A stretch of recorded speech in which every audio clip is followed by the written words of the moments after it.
ఉమ్. Okay, 13వ point రాసుకోండి. ఈ సూత్రం మళ్ళీ రాయమంటారా ఇక్కడ? అవసరం లేదా? రాస్తే బాగుంటుందమ్మా. రాస్తే బాగుంటుందమ్మా. ఏది ఇప్పుడు రాసిన భ్రష్ట భ్రష్ట నేను అవసరం రాసుకున్నాం కదా. లేదని చెప్దామని అన్మ్యూట్ అయ్యాను. ఇద్దరు ఇది- రాస్తే ఇది బాగుంటుంది రాసుకున్నాం అన్నారు, mute కదండి అయిపోయాను. కవిత. అదే రాసుకున్నాను కానీ మళ్ళా ఏమన్నా తప్పులు. గ్రహిజ్య వై వ్యధి వష్టి విచతి పృచ్చతి పృచ్చతి భృజ్యతీనాం గీతిచ అని రాశారు. అంతే అండి. ఉమ్. ఓకే, వయి తర్వాత వ్యాధి వ్యధి వష్టి వష్టి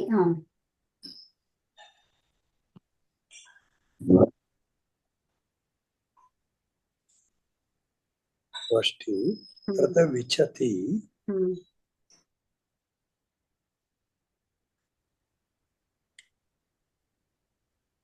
తర్వాత పృచ్చతి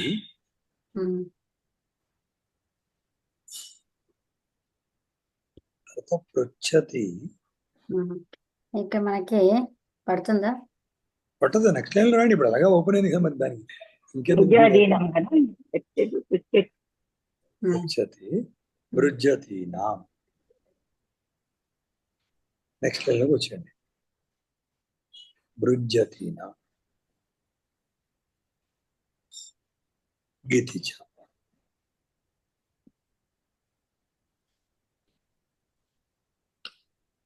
అమ్మా, చెప్పండి. మీ బోర్డు పుష్పక విమానం లాంటిది. ఎందుకండి? ఎంత కావాలంటే అంత పొడుగ్గా వస్తుంది కదా. వచ్చేది అవును, అదే కదా. 6 1 16. ఇదెంత సూత్ర సంఖ్య? 6 1 16. వాళ్ళ తారీఖు కూడా 6. అది సో ఇది 13వ పాయింట్ లోనే వచ్చినటువంటి విషయం అది, అవునా? సో ఇప్పుడు 14. అలాగే 14తో ఏం రాసుకుంటారు ఇక్కడ అంటే, ఇంకా అవన్నీ మర్చ ఇవన్నీ అయిపోయినాయి కదా. సో అట్లాగా దాంట్లో వచ్చేసింది. తర్వాత గుపు ధూప విచ్చతి విచ్చి అది రాసుకోండి. అది గుపు ధూప అనేది ఇంకో పెద్ద సూత్రం. ఇది 14లోనమ్మా. ఇప్పుడే రాయకండి, నేను చెప్తాను. దానికి విచ్ఛేదాతు ఇంకేమొస్తాయి దాంట్లో? అంతే, అదొకటి వస్తుంది. ఓకే, రాయండి. సూత్రము దీంట్లో రాయమన్నారు కదా మీరు, రెడ్లో.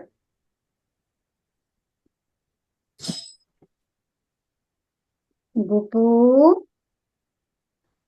ధూప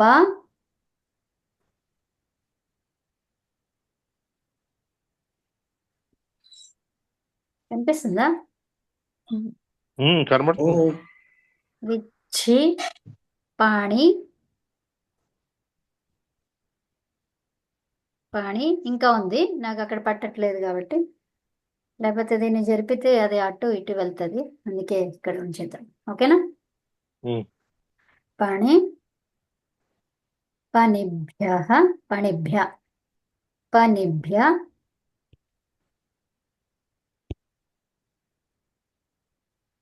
ఆయః. ఓకేనా?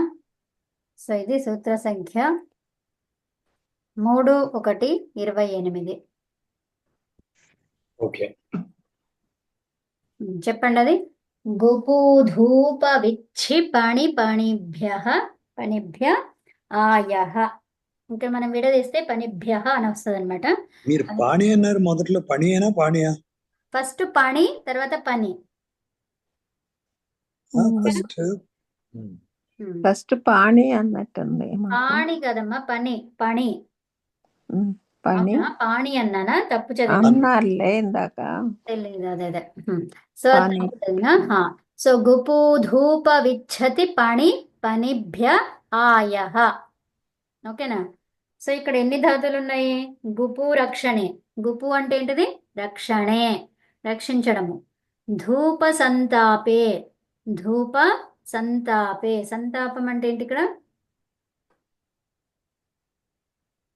సంతాపం అంటే మనం సంతాపం ఒక మరణం జంతు సంతాపం ఎలా చెప్తాం అలా వేడి సింపతి. వేడిగా సింపతి. ఉన్నట్టు. సింపతి. సింపతినా? సంతాపం అంటే ఉమ్, తపిస్తున్నారు అని అంటారు కదమ్మా. ధూప సంతాపే, వేడి. అనుకుంటున్నాను. అంతే అంతే, వేడినే ఉంది. ఉమ్, ధూప భాషాయాం మాట్లాడడం కూడా ఉందన్నమాట. రెండు ఉన్నాయి. సో మనకు కావాల్సింది సంతాపే కావాలి, భాషాయాం కాదు. ఓకేనా? ఉమ్, వేడి ఉమ్, అన్నమాట. ఉమ్. సంతాపము అంటే వేడి అవ్వడం. సంతాపే అనే సందర్భంలో అదే సూర్యుడు తప్పింపజేస్తాడు అనే దగ్గర అంతే వాడతారు అంతే, అది. సూపర్ అండి మీరు. ఉమ్. తాపము, తాపం అంటే వేడి. తాపం వేడి, సంతాపం అంటే కూడా ఇంకా ఇంకా కొంచెం ఎక్కువ వేడి అన్నమాట. ఎక్కువ వేడి. సో ఇప్పుడు రాసుకోండి. గుపు అంటే రక్షణే, రక్షించడం.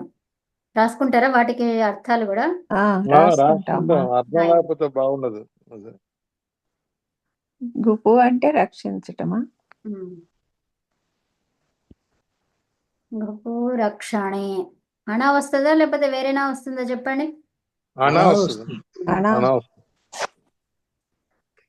అది ఇది కదా, రసాభ్యాం నోనః కదా.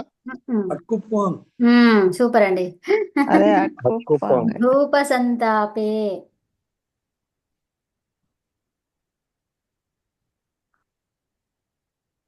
ధూప సంతాపే అంటే వేడి.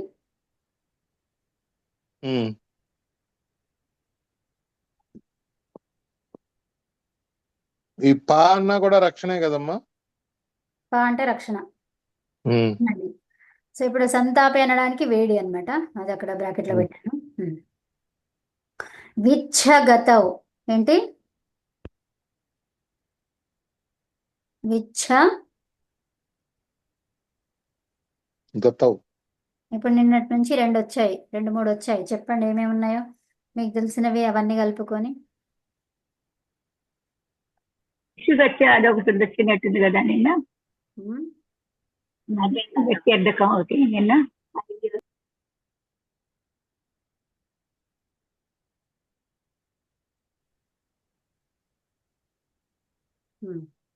ఇంకోటి ఏంటి? పణ.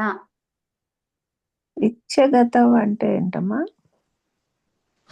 గతం అంటే వెళ్ళటం కదా, గతి అర్థం. అదే వెళ్ళటము. అంతేనా? అంతే. ఇంకేముంది? పన వ్యవహారే స్థుతౌ.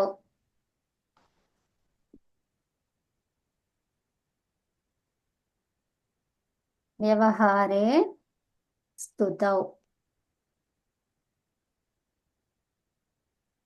వ్యవహారం చేయటం, పోగొట్టడం, స్తుతించడం. అవునా? వ్యవహరించడం, స్తుతించడం అంటే ఎలా వ్యవహరించాలి, ఎవరి దగ్గర ఎలా ఉండాలి, ఎలా. అవునా?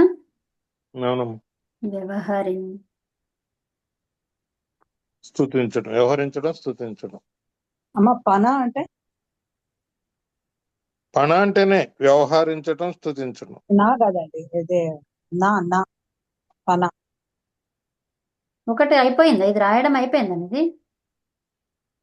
రాశాను. మరి ఇంకా ఒక్క నిమిషం ఆగండి. లాస్ట్ లో పని ఉంది కదా, పన ఇంకా ఇది కాలేదు కదమ్మా. ఇది లైన్ గా రాస్తున్నాం కదా. ఇది అయిపోయిన తర్వాత కదా. పన వ్యవహారే. ఆఖరి వారు మీరు చెప్పేస్తే ఆవిడ రాసేద్దామని చూస్తున్నారా? అదే అదే. పన అంటే కూడా సేమ్ అదే అన్నమాట. పన పాణ రెండింటికి అదే. అర్థమా? పన అన్న వ్యవహరించటం, స్తుతించటం అన్నా. అవునమ్మా. గుప్పు రక్షణ అంటే దానికి తెలుగులో గుప్పు రక్షణే. ధూప సంతాప అంటే వేడి. రెండిట్లకి ఇదేనా అర్థం? గుపు అంటే రక్షించటం కదా. సంతాపే వేడి నిచ్చే బ్రాకెట్ లో అంటే గుప్పు రక్షణ ధూప ఒక్క నిమిషం అమ్మ ఆగండి. అన్నిటిని చెప్తా ఒక్క నిమిషం రాసుకోండి, ఫస్ట్ రాయండి. రాస్తున్నప్పుడు దాని గురించి మాట్లాడొద్దు, మాట్లాడుతున్నప్పుడు రాయొద్దు, అట్లా అన్నమాట. అప్పుడు చదువు వస్తుంది. అంటే ఇక్కడ రాయడానికి స్పష్టత లేనప్పుడు అడగాలి. ఇక్కడ ఆ లెటర్ ఏంటి అట్లాంటివి అడగొచ్చు. అదనమాట. ఓకేనా? సో ఇప్పుడు ఇక్కడ ఉమ్, ఆ, ఉమ్. రాస్తున్నప్పుడు రాయడం మీదనే ఉండాలి శ్రద్ధ అంతా. ఓకే. సో ఇప్పుడు రాసిన వెంటనే మళ్ళీ మనం దాని గురించి మాట్లాడతాము. సో గుపు ధూప విచ్ఛ పణి పనిభ్య ఆయః. అంటే ఇక్కడ ఏం చెప్తున్నారు అంటే ఈ అన్ని ధాతువులకి ఆయ అనేది ఆదేశంగా వస్తుంది అని చెప్పారు, అంతే ఆ సూత్రంలో. అది ఎక్కడ రావాలి, ఏం రావాలి, ఏంటి అనేది ఏమీ లేవు. వాటికి ఇంకొక వేరే సూత్రాలు వచ్చి చెప్తాయి, నువ్వు ఇక్కడ రా అక్కడ రా అని చెప్తాయి, ఈ సందర్భంలో రా అని ఇంకా వేరే సూత్రాలు చెప్తాయి కదా. సో అట్లా ఉమ్, అయితే మరి వీటికి అర్థాలు ఏంటా అని మనం చూస్తున్నాము. గుపు రక్షణే అంటే ఏంటి? గుపు అనే ధాతువుని రక్షించే అర్థములో, రక్షణే అంటే ఏంటిది? మనం ఎప్పుడు కూడా సందర్భాలను ఎట్లా చెప్పుకున్నాము? సప్తమిలో చెప్పుకుంటున్నాము, అవునా? సప్తమిలోనే అవునమ్మా. ఉంటాయి అవి. అంటే ఏంటి? ఆ సందర్భములో ఈ ధాతువుని వాడాలి అని అర్థం, అవునా? ఉమ్, సో ఉమ్, కాబట్టి రక్షించే అర్థములో నువ్వు గుపు ధాతువుని వాడుకోవచ్చు అని అర్థం. రక్ష అనే ధాతువుని కూడా వాడుకోవచ్చు, అది కూడా ఒక ధాతువు కాబట్టి ఉమ్, అది వాడచ్చు, ఇది వాడచ్చు. ఇప్పుడు నీకు రక్ష అంటే ఆల్రెడీ తెలుసు కాబట్టి దానిని ఇక్కడ పెట్టారనమాట. ఏమని? ఉమ్. ఈ గుపుకి కూడా నువ్వు రక్షని వాడుకోవచ్చు. రక్ష కూడా తెలియదు. ఏది వాడు ఆల్రెడీ రాలేదు ఇంకాను. ఆ? మ్యూట్ చేస్తారు. ఓకే, ముందుకెళ్ళండి. ఓకే. ధూప సంతాపే అంటే వేడి చేస్తున్నప్పుడు, వేడి అవుతున్నప్పుడు, వేడి పదార్థాలని మనం చూస్తున్నప్పుడు, ముట్టుకుంటున్నప్పుడు ఏదో ఒకటి వేడి గురించి ఏదో చేస్తున్నారు మీ పనులు. సో అప్పుడు ధూప అనే ధాతువుని వాడొచ్చు. ధూపు. కవితను పెట్టమన్నాను. ఆ? అరే ఏంటి? కవితను పెట్టమన్నాను. అమ్మో, ఏంటండి? నేను ఇప్పుడు మ్యూట్ ఓపెన్ అది చేసి మ్యూట్ చేయాలమ్మా. మ్యూట్ చేశారే. చేయలేదు ఆగిండ్రు అంతే. చేయలేదు. అవును. ఓకే. సో ఇప్పుడు ధూప్ అంటాం కదా, మనం ఈ హిందీలో ఏమంటాం? ధూప్ లగ్ రహీ హై అంటాం. అంటే ఏంటి? ఎండ ఎండ తగులుతోంది. ఆ, అంటే ధూప్ అంటే ఎండ. ఎక్కడి నుంచి వచ్చింది అంటే సంస్కృత పదమే అన్నమాట అది కదా. ధూప ఉమ్, సంతాపే, ధూప్ అనేదే మనకు అర్థమైంది చూడండి. సంతాపం అంటే ఉమ్, అర్థం కలిగిన ధూప్ అంటేనే ఇక్కడే అర్థమైంది కదా. సో ఇక్కడ ఉమ్, సంతాప అనే దానికి కూడా మనము సంతాపే, సంతాపహ అనేది పుల్లింగ శబ్దం, అవునా? లేదంటే అవునమ్మా. సంతాపం. సంతాపం అంటే అది వేరేదవుతుంది. ఏంటది? సంతాపం అంటే ఎవరైనా బాధలో ఉన్నప్పుడు సంతాప సభ నడుస్తుంటది, అట్లా ఉంటాయి కదండి, అవునండి. అది వేరు. సంతాపం అంటాం దాన్ని. ఇదేమో సంతాపహ, విసర్గ ఇక్కడ. ఓకేనా? ఓహో. సో మిత్రహ, మిత్రం ఎలాగైతే ఉన్నాయో, మిత్రం అంటే స్నేహితుడు, మిత్రహ అంటే సూర్యుడు, అట్లాగే సంతాపహ అంటే సూర్యుడు, సంతాపం అంటే సంతాపించడం, అంటే దాని గురించి బాధపడడం అట్లాంటివి. ఓకేనా? ఉమ్, సో ఇది సంతాపహ, సంతాపే అన్నమాట. తర్వాత విచ్ఛ, విచ్ఛ గతౌ. గతవ్ అంటే వెళ్ళే అర్థములో ఈ విచ్ఛ ధాతువుని వాడతాము. పణ, పణ వ్యవహారే స్తుతౌ చ అంటే ఏంటి? పణ, పణ తర్వాత పణ, రెండింటికి వ్యవహారే స్తుతౌ చ అర్థాలు అవే అన్నమాట. ఓకేనా? ఉమ్, ఓకే అండి. సో ఇవన్నీ కూడా మరి ఏ గణాలలో ఉన్నాయి అంటే, ఏ గణాలలో ఉన్నాయి? అన్నీ కూడా భ్వాది గణంలోనే ఉన్నట్టున్నాయి. అయితే మరి మనకి కావాల్సింది ఏంటి? ఇప్పుడు ఇక్కడ విచ్ఛ ధాతువు. సో విచ్ఛ ధాతువు దేంట్లో ఉంది చెప్పండి మీరే? దీంట్లోనే కదా విచ్ఛ వాదిగణమే గతౌ. కదా. తుదాది గణం, తుదాది ఆ, గణంలో ఉంది. ఓకేనా? సో తుదాది విచ్ఛ గణం, గతవ్ తుదాది అనేది గణం. తుదాది గణం, మిగతావన్నీ కూడా భ్వాది గణంలో ఉన్నాయన్నమాట. ఉమ్, రాసుకుంటారా అది? రాసామమ్మా, ఇక్కడ రాసాం. ఉమ్, అది ఒక్కటే తుదాది గణం, మిగతా బువాది గణం. అవునండి. ఉమ్,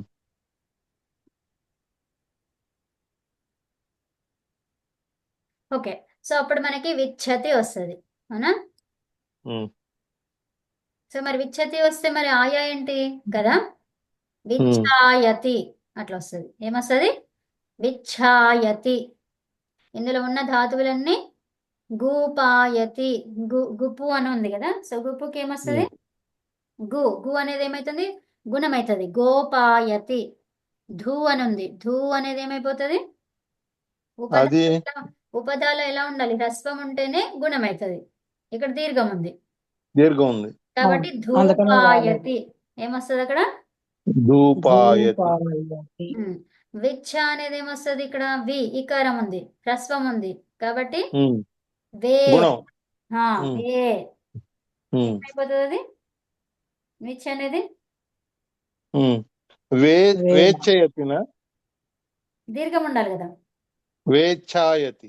ఉమ్.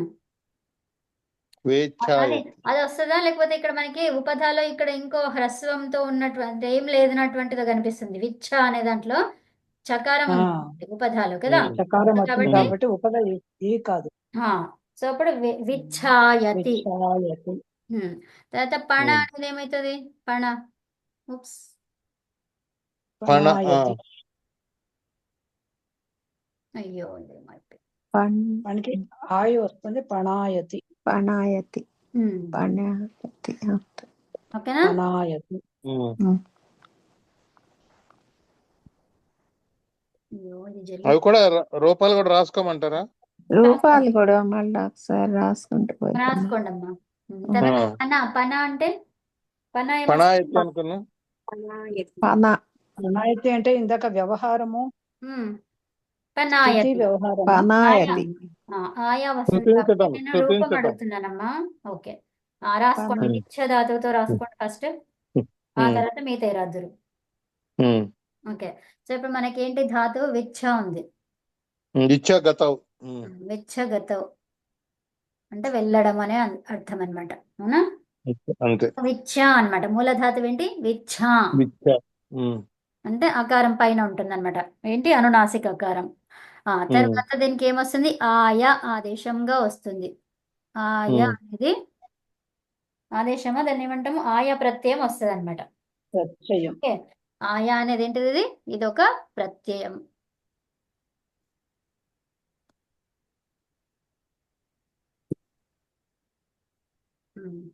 ఇప్పుడు మనం ఎట్లాగైతే మరి ఇది ఆయా ప్రత్యయం వచ్చిందంటే ప్రత్యయం అంటారా దాన్ని? ఏమా అవునండి.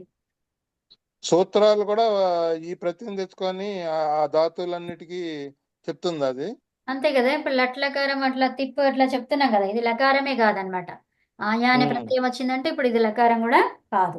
అర్థమైందా? సో లకారం కానిది మనకి ఇలా ఒక ప్రత్యయంని తీసుకొచ్చినాం. లకార స్థానంలో రాలేదు అది. డైరెక్ట్ అది వేరే ప్రత్యయము డైరెక్ట్ గా అట్లా వచ్చి కూర్చుంటది అంతే. దేని ప్రకారము? ఆ సూత్రం ప్రకారం. గుపు సూత్రం ప్రకారం ధూప వచ్చి కూర్చుంటుంది. పణి పనిభ్య ఆయః ఈ సూత్రం ప్రకారం వచ్చిందనమాట. సో ఇది దేని అధికారంలో ఉంది? ఇప్పుడు ప్రత్యయ అధికారంలో ఉంది. అప్పుడు ఆగమం అని చెప్పకూడదా మేడం? ప్రత్యయము పరశ్చ ధాతువు ఇవన్నీ అన్నమాట. ఆగమము అని చెప్పకూడదా? ఆగమం కాదు, ఇది ప్రత్యయం తీసుకొచ్చాం. అది ఉండడం వల్ల ఈ ధాతువు ఉండడం వల్ల ప్రత్యయం వస్తుంది కదా. సో అట్లా ధాతువు ప్లస్ ప్రత్యయం అదొక పదం అవుతుంది. అవునా? సో ఇప్పుడు ఇది ప్రత్యయమే, ఇంకా ఏమీ కాలేదు ఇక్కడ మనకు కదా. సో ప్రత్యయాన్ని ఇప్పుడు తీసుకొచ్చాం. ప్రత్యయాల్లో రకాలు ఉన్నాయి కదమ్మా. ఇది 3వ అధ్యాయం అంతా కూడా కృత్ ప్రత్యయాలు అంటారు. ఇది కృత్ ప్రత్యయమా? ఇది 6వ అధ్యాయం. ఇది 6వ అధ్యాయం. 3వ మరి 3:1 అని రాశారు. 3:1 3వ అధ్యాయమే కరెక్ట్. 3వ అధ్యాయం మరి అది కృత్ ప్రత్యయాలు. కృత్ ప్రత్యయాలు సుకృత్ ప్రత్యయం. కానీ అది కృత్ ప్రత్యయాలు 90 నుంచి అక్కడి నుంచి స్టార్ట్ ఇప్పుడు ఈ ఆయా అనేది ఏంటిది? ఇది ఇక సనాద్యంత ప్రత్యయం అండి. ఇది ఒకటి. అది సనాద్యంత. కృత్ ప్రత్యయాలు 90 నుంచి మొదలవుతాయి. ఇది కృత్ అని కూడా చెప్పలేదు మనం కదా. అవును. సో ఇప్పుడు మనకి ఒక నిమిషం ఆగండి. ఇప్పుడు విచ్ అనేది ధాతువు. ఓకే విచ్ ఇక్కడ మళ్ళీ చా లేదు, ఇక్కడ అల్ప ప్రాణ చా లేదు. ధాతువు ఏంటి ఇక్కడ రాస్తాను ఒకసారి ఫస్ట్. ఇలా ఉందన్నమాట. సో అప్పుడు అది ఏమవుతుంది? విచ్ తర్వాత అక్కడ ఏమొచ్చింది? ఇప్పుడు మనం నేర్చుకున్నాం తుక్కాగమం. సూపర్ అండి. సో తుక్కాగమం వచ్చి మళ్ళీ చా ఎలా అయింది? అది స్తోహో చునాశ్చుహు. దాని ద్వారా విచ్ అయింది. అర్థమైందా? ధాతు తప్పు రాసుకున్నాం మనం. విచ్ అని రాసుకోవాలి ధాతు. ఇక్కడ తుక్కు వచ్చిందని మనకి అర్థమైపోతుంది కదా. అలా ఉండదు కదా. జస్ట్ ఒకటి అవునవును. ఉంటుంది, ఛా ఉంటుంది, ఉమ్, అది తుక్కు ఉమ్, వచ్చింది అనమాట. ఉమ్, ఆ తర్వాత ప్లస్ ఆయ. ఓకేనా? ఉమ్. ఇప్పుడు ఏమైంది అది? విచ్ఛాయ. ఇప్పుడు ప్రాతిపదికం నుంచి ఇప్పుడు ప్రాతిపదికం వచ్చింది. విచ్ఛాయ అనేది ఏంటిది? కలిపేస్తే ప్రాతిపదిక వచ్చింది, ప్రాతిపదికం ప్రాతిపదిక వచ్చింది. ఈ ప్రాతిపదికానికి ఏం తీసుకొస్తాం ఇక? ఈటి సుప్పులు కదమ్మా. ఉమ్. పదార్హత రావాలంటే ప్రాతిపదికము కాకుండా అది మూల ధాతువు వచ్చింది, ఇక్కడ ధాతువు ఏర్పడింది ఇప్పుడు. ఓకే, సో ఏం చెప్తాం దీన్ని? మళ్ళీ ధాతువే వచ్చింది ఇది. మామూలుగా రెండు అయినాయి అనమాట. ఇప్పుడు దీనికి రెండు అయినాయి. సో అది రెండు ధాతువు సంఖ్యలు అయింది, ఉంటాయి. ప్రాతిపదికం అయింది. సో ఇప్పుడు మనం ధాతువుతో చేస్తున్నాం, రెండు అయినాయి. అది తప్పు కాదు, ఇది రెండు అయినాయి. రెండు అయినాయి అనమాట. ఇది ప్రాతిపదికం అని రాసినా కూడా తప్పేం లేదు. అది రాసుకొని అండ్ ధాతువు. అంటే ఒకటి వెర్బ్ ఒకటి నౌను అనే మేడం. అవునండి, అవును. అవును. మనం మీరు చేసేది ఏంటిది? ధాతువు ఈ చేస్తాం. ఈ చకారము ఎలా తీసుకొచ్చారు పిచ్చిలో? ఎవరన్నా చెప్పండి, ఎవరు చెప్తారో చెప్పండి. నేను చెప్తాను. చెప్పండి. తుక్కారం అదే వస్తే అక్కడ తూ మిగులుతుంది. తూ ఆగమం ఎందుకు వచ్చిందో చెప్పండి. తుక్కారం వీటికి వస్తాయని చెప్పారు కదా ఈ ధాతువులు. అంటే హ్రస్వం ఉన్నప్పుడు హ్రస్వం ఉన్నప్పుడు ఛా ఉండాలి కదా. పరంలో ఏముంది? ఛా ఉందా? ఉంది. కాబట్టి అప్పుడు ఏం కావాలి? ఛా కనిపించింది అంటే తుక్కు. తుక్కాగమం రావాలి. చా అంటేనే తుక్కు. తుక్కు. అయితే మరి దానికి తుక్కులో రావాలి అంటే హ్రస్వం ఉందా లేదా చెక్ చేసుకోవాలి. ముందు రసం ఉంది, పూర్వం రసం ఉండాలి. ముందు హ్రస్వం చూడరండి, ఫస్ట్ ఛా. ఛా చూసినాకే ఛా చూసిన తర్వాత మరి ఉంది, ఛా ఉంది కాబట్టి తుక్కు వస్తుందని ఐడియా రావాలి. మరి అది ఐడియా వచ్చిన తర్వాత మరి అప్లై కావాలంటే అక్కడ హ్రస్వం ఉందా లేదా. దానికి పూర్వంలో రసం ఉందా లేదా అని చూసుకోవాలి. రసం ఉంటే తుక్కు ఆగమం వస్తుంది. తుక్కుకి కకారం విత్సంజ్ఞ అవుతుంది. అలంతా ఉకారం కూడా పోతుంది, ఎత్తు మిగులుతుంది. తర్వాత ఈ ఎక్కడ పెట్టాలని అనుమానం వస్తుంది. సత్తు షత్తు అనేది గుర్తు రావాలి. తర్వాత సత్తు ఉంటే షత్తుగా మారుతుంది. ఇప్పుడు మనకి తు ఉంది కాబట్టి ఆ తకారం చకారంగా మారుతుంది. అది ఎలా అంటే స్తోచునాచుహు అనే సూత్రం ప్రకారం. ఓకే, అంతేనమ్మా? అంతే అండి. ఎందుకు అంటే అక్కడ చకారం కనిపిస్తుంది, ఇక్కడ చకారం కనిపిస్తుంది. అవునమ్మా.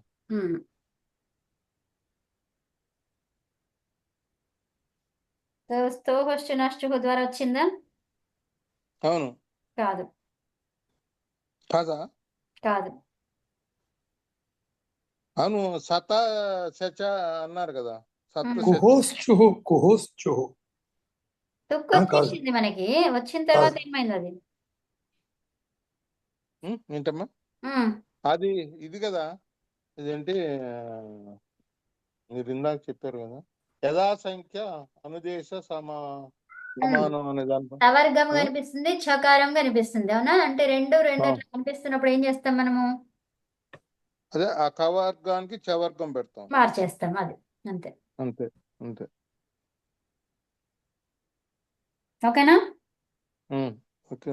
సరే, ఇప్పుడు మనకి విచ్ఛాయ వచ్చింది. సో ఇప్పుడు మనం ధాతువుతో చేస్తున్నాం కాబట్టి మనకి తిప్పులు తీసుకొస్తాం. అవునా? తిప్పు వచ్చింది అంటే ఇంకా ఏముంటుంది ఇక్కడ మనకి? ఏం చేస్తున్నాం మనం? లట్లకారమే చేస్తున్నాం ఇక్కడ. సో కాబట్టి లట్లకారంలో ఉన్నటువంటి మనము ప్రత్యయాలు రాసుకున్నాము. గుర్తున్నాయా ఏమైనా?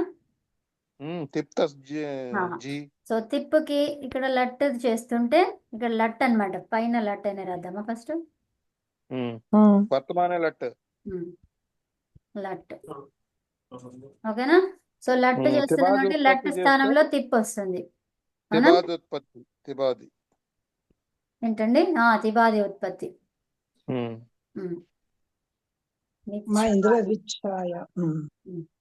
విచ్ఛాయ ప్లస్ లు, ఇలా స్థానంలోనే తిప్పు వస్తుంది. అవునా? అవునమ్మా. ప్రథమ పురుష పరస్మైపది ఏకవచనం. వివక్షాయ. తిప్పి వచ్చిన తర్వాత ఏం రావాలి? ఇది కర్తరి ప్రయోగం అని తెలుస్తుంది. ఏం చేస్తాం కర్తరి మనము? చెప్పు, కర్తరి చెప్పు. కర్తరి షప్పుని తీసుకొస్తాము. విచ్ఛాయ ప్లస్ తి, అవునా? ఆ తర్వాత ఇప్పుడు ఏం చేస్తాము? ఇక్కడే రాసేస్తే అయిపోయేది. ఇంకా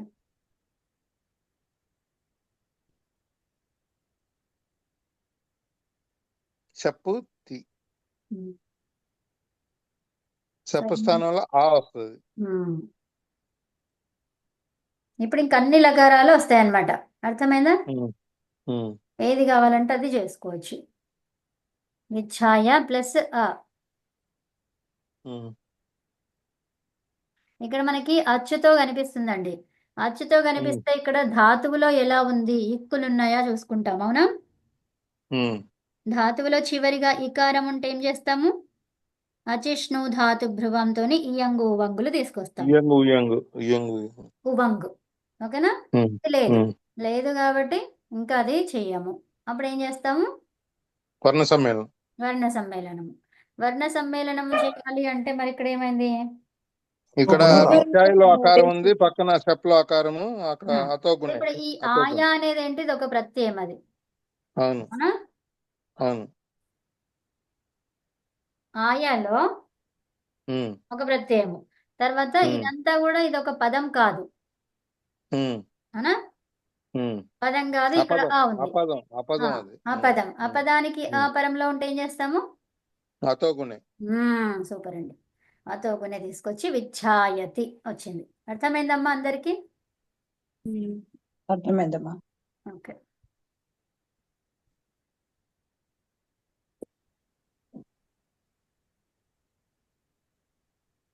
విచ్ఛాయతి అంటే ఏంటి? వెళ్తున్నాడు, వెళ్తున్నాడు, స్తుతిస్తున్నాడు. స్తుతిస్తున్నాడు. దేనికి? దీనికి కాదు అనుకుంటా, దీనికి ఒకటే అర్థం. గత ఒకటే. గత ఒకటే. వెళ్తున్నాడు లేదా వెళ్తున్నది, అంతే.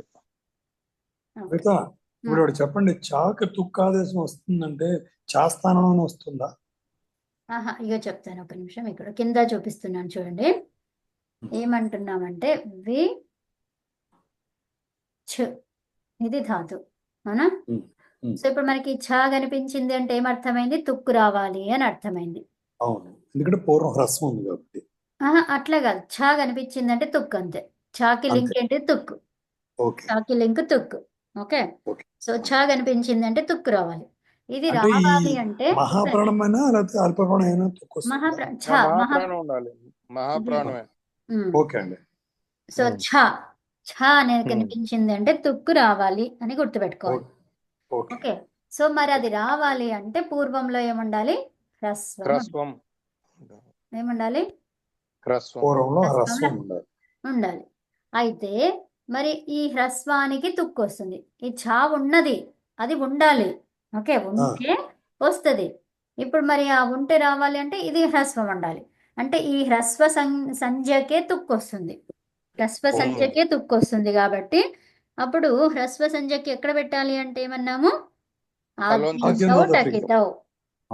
హ్రస్వ సంజ్ఞకి అంతములో పెట్టాలి అని తెలుసుకున్నాము. అంటే వి త్, అంటే అది తీసేసిన తర్వాతనే ఎక్కడ అనేది అర్థమైంది. దాని స్థానం గకారం ఇత్తయ్యాకే. సో వీత్ ఛ, వీత్ ఛ వచ్చిన తర్వాత ఏమైంది? ఇక్కడ తవర్గం కనిపిస్తుంది, చకారం కనిపిస్తుంది, చవర్గం. అప్పుడు ఏమైంది? అది స్తోహో ష్టునాశ్చుహు ప్రకారము ఈ తానే మార్చాలి, అవునా? దేన్ని మార్చాలి? చవర్గంగా మారుతుంది. దేన్ని మార్చాలి? తవర్గాన్ని మార్చాలి. సో అంటే తవర్గంలో మరి ఆ అక్షరం ఏంటి? స్థానము, దాని స్థానము మొదటిది కాబట్టి చా స్థానము మొదటిది, అవునా? అప్పుడు విచ్ అలా వచ్చింది. అర్థమైందండి? ఓకే. యథాసంఖ్యం, అది కూడా పరిభాషా సూత్రాలు చెప్పడం రావాలి. యథాసంఖ్యం సమానం. సమానం. నాం దీర్ఘం పెట్టాలి. ఇందులో ఉన్నది ఎందుకంటే అది 3 కన్నా ఎక్కువ ఉన్నాయి కాబట్టి అంటే యథాసంఖ్య. ఇది ఇప్పుడు యథాసంఖ్య మన దేశ సమానం అంటే ఈ దేశంలోనే మీరు సమానంగా చేయగలరు, ఇంకెక్కడికైనా ఇంకే తంతారని. దేశంలో వెళ్ళినా చేయరాదు అని అంతే. ఓకే దానికి రండి. వీసా ఉండదు. అది యథాసంఖ్యం అయితేనే వీసా. సో ఇప్పుడు మనకి ఇక్కడ ఏమొచ్చింది దీంట్లో ఆయా ప్రత్యయం వచ్చింది. ఈ ఆయా ఉమ్. ప్రత్యయం ఏంటిది? సనాద్యంత ప్రత్యయాలు 12 ఉన్నాయి. ఉన్నాయా? అవును ఉన్నాయి. ఉమ్. అందులో 12లో ఇది ఒక ప్రత్యయము. అంటే సనాద్యంత ప్రత్యయాలు వస్తేనే దానికి ధాతు సంజ్ఞ వస్తది. అర్థమైనా? ఉమ్. ఏదైతే తీసుకొచ్చామో మళ్ళీ ఆ ఉమ్. ప్రత్యయం కలిపిన తర్వాత మళ్ళీ ప్రత్యయమే అవుతుంది, ప్రాతిపదికంగానే అలా అవ్వాలి కదా, అవునా? అవునవును.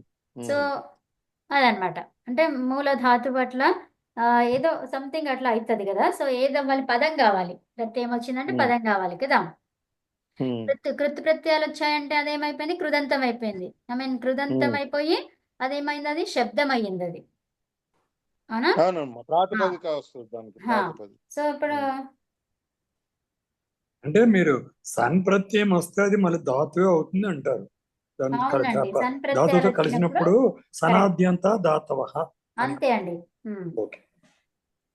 సనాద్యంత ధాతవః. అమ్మా, ఇక్కడ సందర్భం వచ్చింది కాబట్టి ధాతువులకి ఎన్ని రకాల ప్రత్యయాలు కలుస్తాయమ్మా? ధాతువుకి ఎన్ని రకాల రెండే వెరైటీస్ ఆఫ్?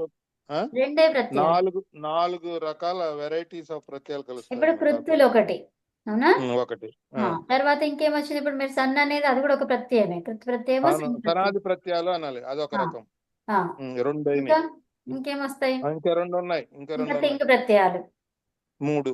ఇంకొకటి ఉంది. ఇంకేమొచ్చాయి? ఇంకొకటి ఉంది, అది చెప్పాలి. ఇంక భిన్న ప్రత్యయాల కాదు, వికరణ ప్రత్యయాలమ్మా. వికరణ ప్రత్యయాలు అది ఒక పార్ట్ లాగా చూసుకుంటామా? అది అది టెక్స్ట్ బుక్ లోనే రాశారమ్మా. అదే ధాతువుకి ఎన్ని వెరైటీస్ ఆఫ్ ప్రత్యయాలు అంతేలే, కలుస్తాయని. ప్రత్యయాలు అంటున్నాం కాబట్టి అంతే అన్నమాట. సో ఇప్పుడు ఆయా 4. ఇప్పుడు మనకి సనాద్యంత ప్రత్యయాలు ఏమున్నాయి? 12 ఉన్నాయని చెప్పుకున్నాం కదా. 12 పేర్లు చెప్తారు ఎవరైనా? సన్ అనేది చెప్తాను. ఫస్ట్, అవునా? సన్ అనేది ఏంటిది? ఫస్ట్ సన్తో మొదలవుతుంది కాబట్టి సన్. అవునమ్మా. సన్ ఆదిగా ఉన్నటువంటి ప్రత్యయం అన్నమాట, అవునా? అవునమ్మా, సన్ చెప్పనమ్మా. ఒకటి. సన్ను, కెచ్, ఉమ్. కామ్యచ్ రాయండి, మీరు రాయండి అమ్మా. సన్ను, కెచ్, కామ్యచ్, కెంగ్. కామ్యచ్, యంగ్. కెంగ్. తర్వాత పదవది కెష్. మనది ఆయా అన్నమాట. క్యాష్. కెష్. క్యాష్. క్యాష్ కదమ్మా. ఏమన్నాను? క్యాష్ అన్నాను కదా. నేను క్యాష్ కాదు అంటున్నా, ఇంగ్లీష్ లో క్యాష్ కాదన్నా. అవునవును. ఓకే. క్విప్. అమ్మా వరుసలో రాయండమ్మా, మళ్ళీ అలా వరుస రాయమాకండి. అదే ఇది. క్యాష్ తర్వాత మా దాంట్లో ఇది ఉంది, క్విప్ ఉంది. ఓకే. రాయండి మీ ఇష్టం. అవునా? అది ఉందా? అన్ని కాలాన్ని ఒక దగ్గర పెట్టినట్టున్నారు అయితే. క్విప్ తర్వాత నిచ్. క్విప్ తర్వాత నిచ్. అలాగే రద్దమా? సరే, అది కాలాన్ని ఒక చోట పెట్టిండ్రు, అది క్విప్. గుర్తుపెట్టుకోవడానికి బాగుంటది కదా. అవునండి. క్విప్ తర్వాత నిచ్ మీరు రాశారు. యంగ్.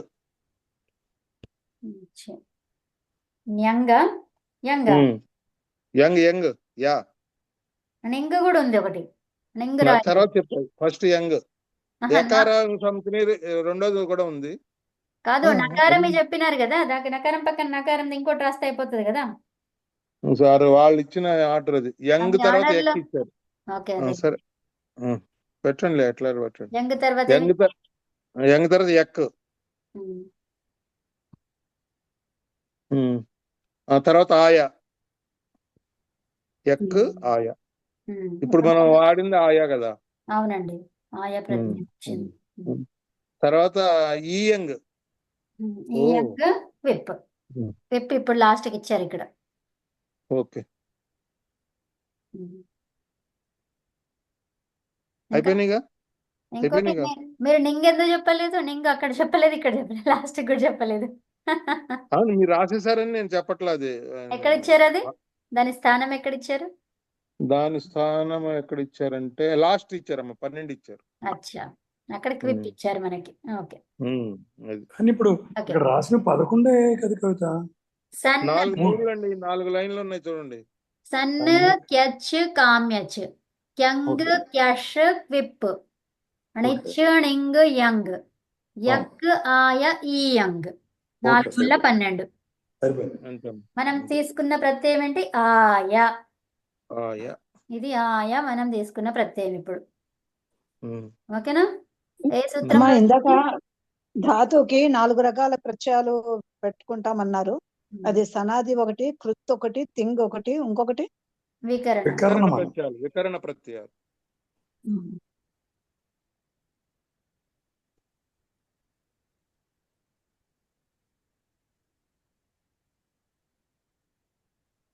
అంటే ఇవన్నీ ఏ ఏ సందర్భాల్లో వస్తాయి? ఇక తర్వాత అమ్మ ఇది ఫస్ట్ కంప్లీట్ చేద్దాం. ఇక మళ్ళీ వేరే వేరే టాపిక్స్ తెచ్చి ఇది మళ్ళీ మధ్యలోనే ఆగిపోతుంది. కవిత అంటే కవిత సమయ అద్భుత అంటారు. అభవత్. అయ్యయ్యో. సమయ వికరణ. ఇది మనము వేరే అన్ని తీసుకొచ్చి మళ్ళీ ఉన్న టాపిక్ ని ఇందులో ఇరికిచ్చేసి ఇక అది లేదమ్మా, ఇది తుదాది గణం. సందర్భం వచ్చింది కాబట్టి ఇంప్రూవ్ కాదు కాదు, చేసుకుంటున్నారు. తుదాది గణము. గణంలో ఇవన్నీ కాదు కదా మనకి. ఇప్పుడు ఆ అదేలేండి. గణానికి సంబంధించింది రాస్తున్నప్పుడు ఇవన్నీ ఎందుకు అవసరం ఇక్కడ? సమయ ఎందుకంటే నాస్తి మీరు కవిత. చిన్నప్పుడు ఆవు కవిత. వ్యాసం రాశారా మీరు? అంతే అంతే. కవిత. ఇలాగా మనం అంతా రాసుకున్నాము అన్ని. దానికి టాపిక్స్ వచ్చినప్పుడల్లా పెట్టుకొని రాసుకున్నాము. ఇప్పుడు ఏం చేస్తున్నాము? ఒట్టి నియమాలే అని చెప్పుకున్నాం పైన టైటిల్. మళ్ళీ నియమాలంటే మళ్ళీ ఇవన్నీ పెట్టేస్తున్నాం. ఇంకా ఎప్పటికీ కాదన్నమాట ఇది. కవిత భవత్యాః సమావేశం ఆ, శీఘ్రమేవ పర్యాప్తం భవతి. తదపి బ్రాకెట్ అంతేనా? పశ్యతు. సో తదపి అంతే పశ్యతు. అంటారు ఇక. పర్యాప్తం కురు. తదపి ఓకే. పశ్యతు. సరే, 14 అయిపోయినాయి. ఇంకా 15, 16 అది కొంచెం మళ్ళీ రేపు చెప్పుకుందాం. సరేనా? అలాగే. అమ్మా నాది అనంత్ మన గారు శాంతి అస్సలు మంత్రం ఆగట్లేదు. ఇక అన్నాక చాలమ్మా, ఇంకా అమ్మ. నువ్వు చెప్పడం చాలు, మేము వెళ్ళిపోతాం అలాగే. అంటున్నారు. అమ్మా ఇది శాంతి మంత్రం చెప్పినాక నాకు ఒక డౌట్ ఉంది, అది అడుగుతాను. చూద్దామండి. కవిత యది వయం ఇచ్చతి చేత్ అత్ర సమయః నాస్తి కిల. I know. చెప్పండి. చెప్పండి మన అనంత్ గారు చెప్పండి. యది మంత్రపడమా ఆ, శాంతి మంత్రం. శాంతి మంత్రం. ఓకే. భద్రం కర్ణేవి చెప్పండి. Oh my God. భద్రం కర్ణేభిః శృణుయామ దేవాః భద్రం పశ్యేమాక్షభిర్యజత్రాః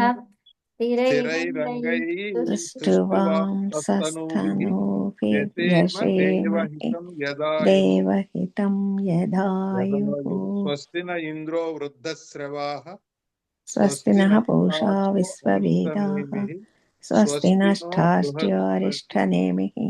స్వస్తి న బృహస్పతిర్దదాతు. ఓం శాంతి శాంతి శాంతి. నమస్తే అండి అందరికీ. ధన్యవాదాలు. నమస్తే. నమస్తే అమ్మా.